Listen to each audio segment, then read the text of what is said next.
Hello friends, welcome back to my channel. तर आज या व्हिडिओमध्ये आपण बालुशाही कशी बनवायची ते शिकणार आहोत आणि अगदी सोप्या पद्धतीने सांगणार आहे। अजिबात कुणाचीही बालुशाही कधीच चुकणार नाही। त्यासाठी मी अर्धा किलो मैदा घेतलाय आणि हा मैदा इथे काढून घेतलाय। याच्यामध्ये चवीशीर अगदी चुटकीभर नमक टाकलेला आहे, मीठ घातलेलं आहे आणि त्यामध्ये अर्धा चमचा जो आहे बघा, या चमच्याचा ना अर्धा चमचा मीठ घातलाय आणि अर्धा चमचा रवा टाकलाय। याला साजूक तुपाचं मोहन टाकायचं आहे। त्यासाठी आपण इथे तूप गरम करून घेतलेला आहे आणि हे थंड झाल्यावरच या मिश्रणामध्ये जे आहे मिक्स करायचं आहे आपल्याला। आता हे तूप जे आहे मी यामध्ये घालणार आहे। साधारणतः 2 चमचे मोठे तूप घेतलेलं आहे। हे सगळीकडे असं छान मिक्स करून घ्यायचं आहे। तूप गाढ झाल्यावरच मिक्स करायचं आहे, आधीच मिक्स करायचं नाही।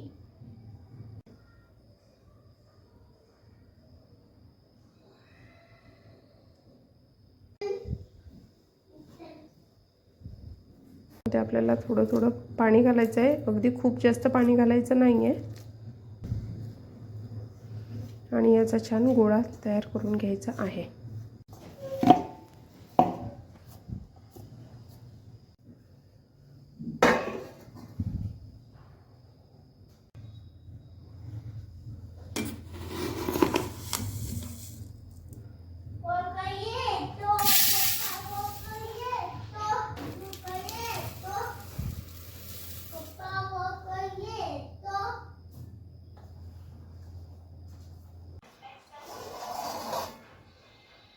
हात पकडलो मध्ये आता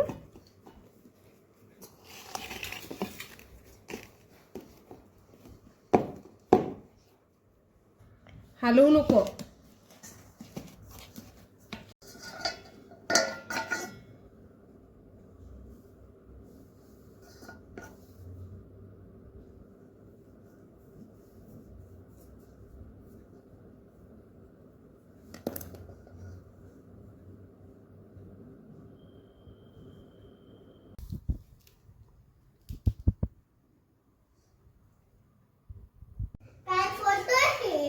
थांब।